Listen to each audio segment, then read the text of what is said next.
quick shout out to these amazing presenting sponsors you see on the screen here. We really appreciate all of your support and helping to bring the expertise and talent to the nonprofit show. And again, just really appreciate your support and investment in this national conversation. You may have heard the rumor's true. We are in the Roku streaming lineup. So we're now streaming in 39 million homes for Roku.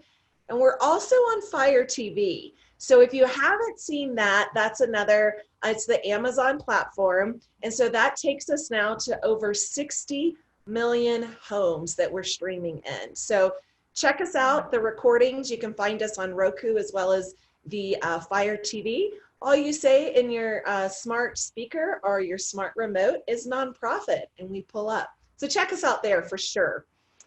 Julia Patrick, CEO of the American Nonprofit Academy. I love that photo that you have there. So Really? thrilled. I know, I can't believe it's Friday, but thrilled to do another episode of Asked and Answers with you. And I am, of course, Jarrett Ransom, the nonprofit nerd, CEO of the Raven Group. And my hair has grown quite a bit since that photo. Yeah, it's true. I know. But it's a great image because you've got your nonprofit nerd glasses on. I know, I love them. So I'm glad to have that. So yes, today's show, we do not have a guest. We are the guest. We are the talent. We are all of it. And so Julia has questions. I will tell you, she sent these to me in advance, but I didn't read them because Yeah. I know I like the fun authenticity of like, oh, I haven't heard that one before. So yes, take it away, Julia. What's our first question? So, first of all, these are questions that come into us sometimes during the regular show week, and sometimes they're like completely unrelated to whatever the show is, or we just don't have time. And then we get emailed or texted, and now questions are coming in through our Twitter account and LinkedIn. So there are a bunch of different ways these questions come in. So the first one today for Friday is Raphael from San Antonio. And it says, we are drafting or redrafting our nonprofit articles of incorporation and bylaws. So they must be an older organization. We are looking at possibly revising the number of board members. Can you give us some ideas as to what a good number might be? Raphael from San Antonio. You know, we get this question a lot. Yeah. So who was the guest we had on? And they had like 28 board members or 25. Oh yeah, I do remember. And I've worked with an organization that had 21, and I would say 21 is too many. I would say 3 and maybe even 5 is too few. Yeah. I think it really depends on the size of your organization. And by that, I really mean your operating budget. So what is your operating budget? How long have you been in existence? I do a lot of conversations based off of kind of like the maturity level of the nonprofit. So, you know, even though you're 10 years old or, you know, you established 10 years ago, you still may very well be in the startup phase of your organization. You may still very much be, you know, grassroots and scrappy and extremely resourceful. And that's okay. So I would say you want to have a board that mirrors where you currently are as an organization. And, you know, there's so many other boards. I was looking at one nonprofit's website this morning, and they have, you know, the main board of directors that have, of course, all the fiduciary oversight. They have several ancillary boards, including like a young support board, you know, and so there's so many different ways that you can incorporate, I would say, you know, advocates and ambassadors for your organization. So this is a long answer to tell you, you know, again, I think above 20 is too many, but I think below 5 is too few. And I really want you to be intentional and to align the amount of board members based off of where you are as an organization. Mm-hmm. I agree with that. I would say, Raphael, that on the American Nonprofit Academy, we have some courses on the different types of board structures that there are. And I agree with you. I think it's really important always to have an emeritus board. Never, ever, ever let a board member leave your board without putting them onto an emeritus board. That emeritus board can meet once a year for cocktails or a mixer with your working board, but you don't want to let go those ambassadors and those people that have that institutional knowledge, maybe even founding knowledge. I'm a big believer in young professionals boards, regional boards, maybe it's a support board in a different part of your state or something like that that allows you to grow and get that support.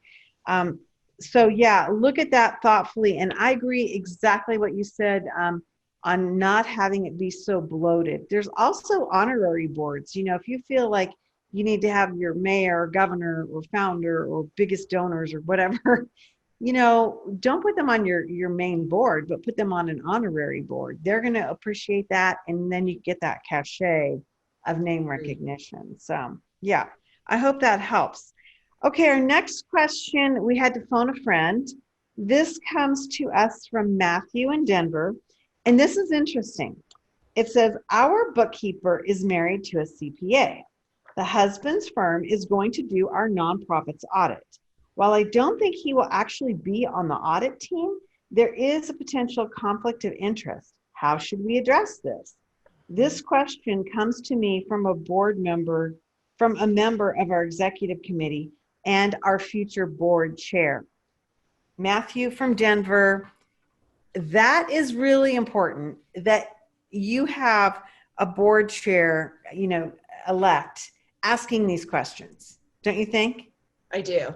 I mean, I'm like, yay team. Okay, so I reached out to Dan Trich, who is a CPA with York Part-Time Controller. They are a national firm that just works with nonprofits.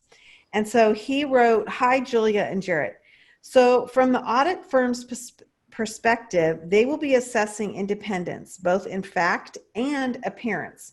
If they feel they can't be independent, this is the audit firm, they should, in theory, reject the engagement. I would recommend that the nonprofit address this with the auditor and ensure they're taking proper precautions to assess independence. The auditor should be willing and able to answer these questions as a part of their planning process, and it is an integral part of their client acceptance continuous risk assessment. Oh, good. Great answer. Super cool. He's a cool guy. You know, I think that this highlights for me, you know, there are a lot of ways that you can have an audit done. It can be a snapshot review of your financials. It can be super in-depth. I mean, it really depends about the size of your organization, where you are with grants, funding, if you have government contracts. I mean, there are a lot of things that go into it. But number one, first and foremost, this is great thinking. If you have leadership that is even looking at this and saying, could this be a problem? That to me, Jarrett, I don't know about you, but that's like, this group's got it. I mean, oh, that's good. And to have that transparency and the willingness to be transparent and to have those conversations, definitely, you know, and these are the conversations and the questions and the foresight that you really do want your board members to have. Yeah, I think so. And I think that your board members need to understand the appearance of process and representation and compliance is a big deal. Yes. It's a really big deal because in the for-profit world, you don't always think about that. No. You know, but you definitely do need to with the nonprofit sector. Yeah. I mean, unless you're, you know, actually, you know, publicly traded or something like that. But yeah, really interesting. Okay. Chantal from Tampa. Chantal from Tampa. We are a small nonprofit who has been doing some community service work in our neighborhood. Several of us are thinking that if we start an official nonprofit 501c3, we can get some funding on our side. I've had a couple of people mention nonprofit fiscal sponsorship. Can you explain what this is and how this might help us? Yeah. Do you want to go first, Julia? Yeah. So first of all, you are not a nonprofit, Chantal. Right. You might be doing nonprofit work, which is the work of the angels, and yay team, and we all need that. but you cannot call yourself a nonprofit unless you have formed articles of incorporation, your bylaws. You have submitted your paperwork to the IRS, which in the US, United States, is the governing body who disperses and determines the validity of a 501c3, C6, C7, all the way through. Interestingly I just enough, want to say that that's on the federal level. So I've had several people come to me, Julia, and say, I am a nonprofit. I filed with my state. Well, you might be a state business filed as a nonprofit, but you really need this federal IRS determination. So that's the difference there. Okay. There's a huge difference. And that means that the IRS manages that. And once you go through the application process, they give you something called a letter of determination. And that letter allows you to go forward in the community and say you are a nonprofit, and that anybody that engages, donates with you can take what we call as a write-off. And that is a whole nother level. But long story short, the fiscal sponsorship piece of this allows you to go under an umbrella organization using their letter of determination, their status, and then that way they are like a pass-through. Sometimes you call it a flow-through. There are organizations that are just fiscal sponsors. They manage that. Sometimes you'll find that in a community foundation. Sometimes you'll find that in a larger organization that might be regional in nature or something of that nature. So if you are working in like your neighborhood, and I'm assuming it might be something like neighborhood cleanups or neighborhood improvement, you need to contact, I think, people in the city where you live in Tampa. I would call the Tampa City Manager's office, find out if they can help you with some corresponding support groups, and then find out what that looks like, because the costs associated with forming and running a nonprofit are pretty stringent. And it might be the sort of thing that just takes away precious resources, versus going out and finding that partner or fiscal sponsor. Mm-hmm. I've spoken a long time. No, I agree to all of that. And I also just want to, make a statement that most fiscal sponsors will charge an admin fee. And that's really to administer your financials and the oversight. So for them to serve as that kind of umbrella organization, I've heard anywhere up to 10%. So I would say 5 to 10, 5 to 7, maybe more average and normal, but don't be alarmed if it is up to 10%. So, be mindful of that. But one of the things I tell most people in this that have this question, Julia, is very similar to what you said. Go to the city manager, go to your community resources, do a lot of research and find out what currently exists and where can you tap in your skill set and your passion. Because I will tell you, I've worked with so many nonprofit founders, and just the hurdle of filing the paperwork, the cost of that, we're talking $7,000 to $10,000. Plus, right, the annual rules and regulations that you have to follow. So you have to submit your 990 every year, which is essentially your nonprofit's tax return. So there's a lot of steps. You have to have board meetings, and you have to document those, and you have to, so there's a lot to it. So yes, kudos to you for having this amazing passion. And I would also encourage you to check out where else in your community you may be able to offer your passion. Not to say don't start your organization, but then, if you do consider that, definitely the fiscal sponsor is one of your options. Right. I agree. And I think that's good advice. I also think too, there's such a huge difference between operating a nonprofit and working with the nonprofit spirit. Mm-hmm. The spirit of community service and the spirit of community engagement and all that is one thing, and that's where passions live. But the reality is their stewardship. Right. That's not always so much fun. Right. And people but it takes a lot of time to do it properly. It can be, but it's where a lot of people get tripped up. A lot of people get tripped up. Okay. Let's go to the next question. You ready, sister? I'm ready. Oh, this is like totally up your alley. Okay, this comes to pressure. No pressure. But he's on, I'm sure he's watching. Eric from Los Angeles metro area. Okay. So we had planned to launch a major capital campaign for a new building that will, in large part, house our administrative offices. Now, with COVID-19 and all the work from home, these issues have our fundraising consultants advising us to delay the capital campaign. Our executive team and board are just about split on this. Can you offer some perspective? Yeah. So my point of view on this, and again, I think you can ask 10 people and you'll get maybe 20 different responses. Yeah.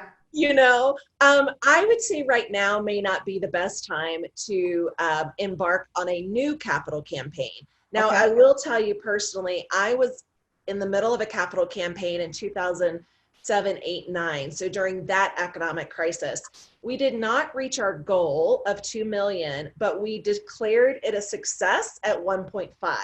So we essentially closed the campaign earlier due to the economic construct and everything that was going on at that time.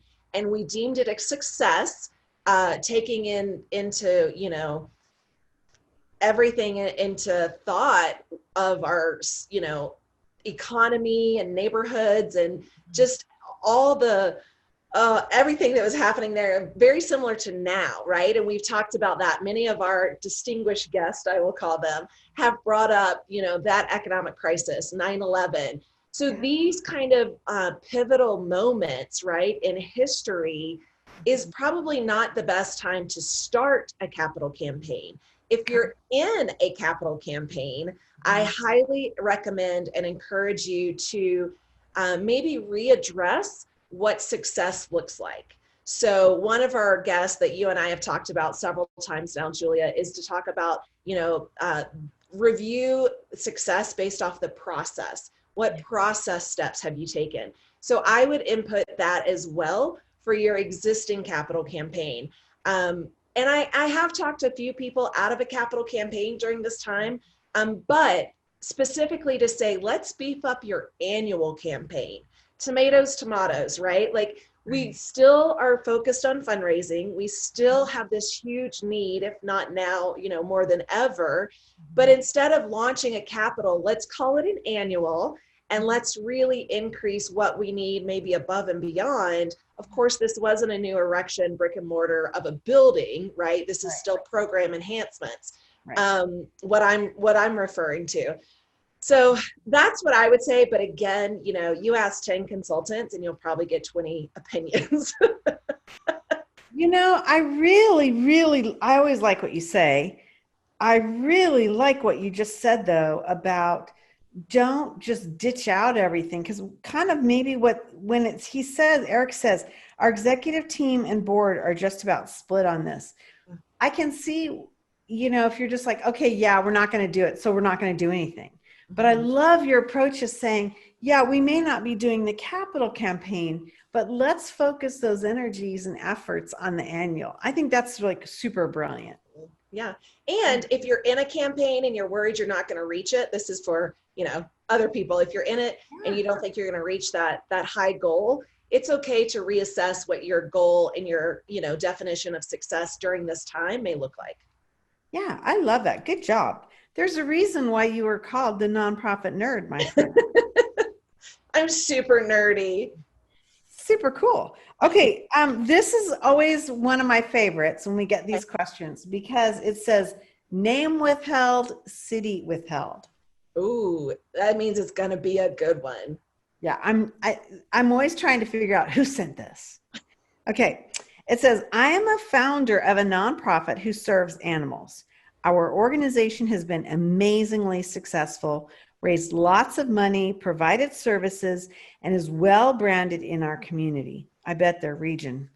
After nearly 30 years, I'm looking at retirement and wondering if I should contact some other nonprofits in the same space to talk about a merger. I have not shared this with anyone, and I'm wondering about the process. I am most concerned with losing vital funding if word gets out that I'm leaving. Founder syndrome.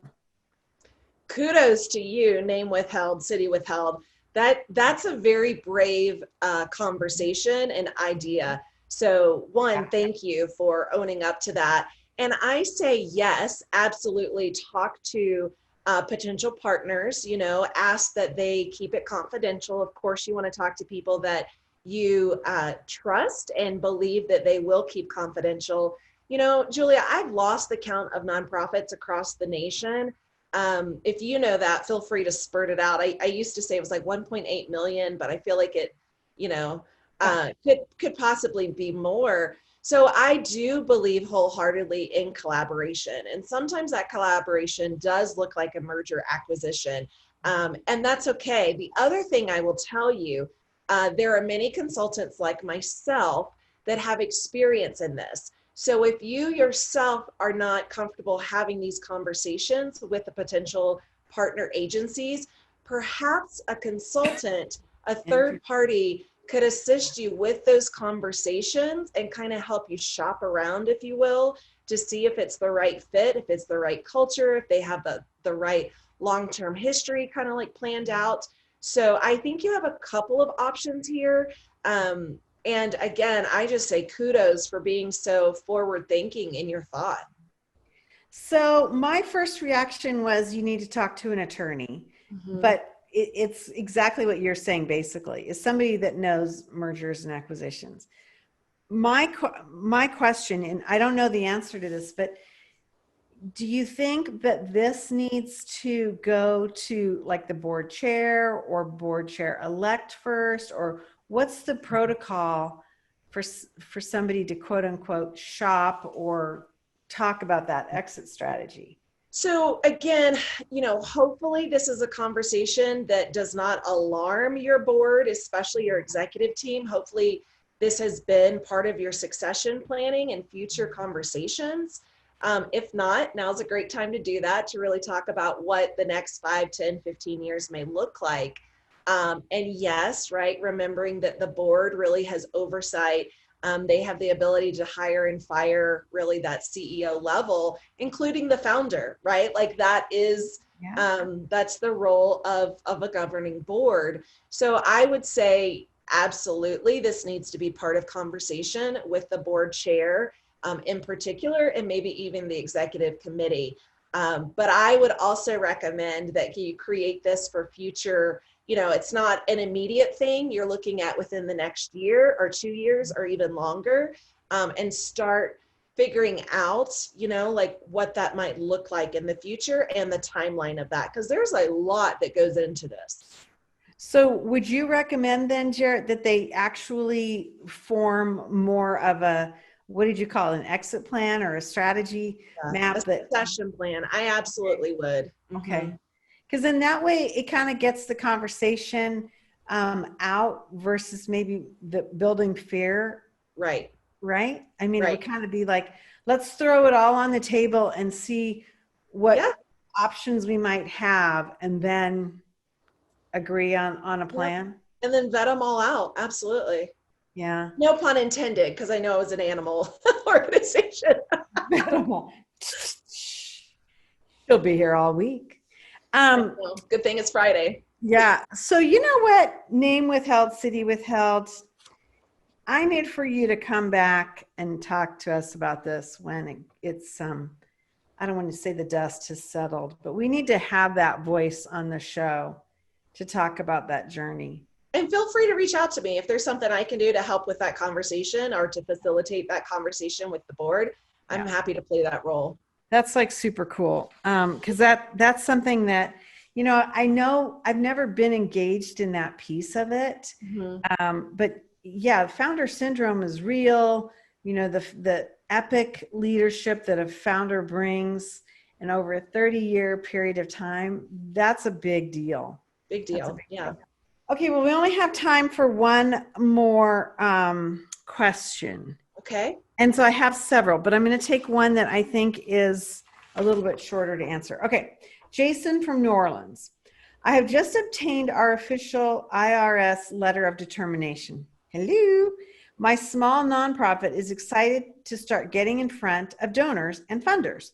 However, I'm starting to see on many funding portals that we need a 3-year minimum in service in order to apply. Is Uh-huh. this just bad luck, my community, or is this a standard practice? Jason. Standard.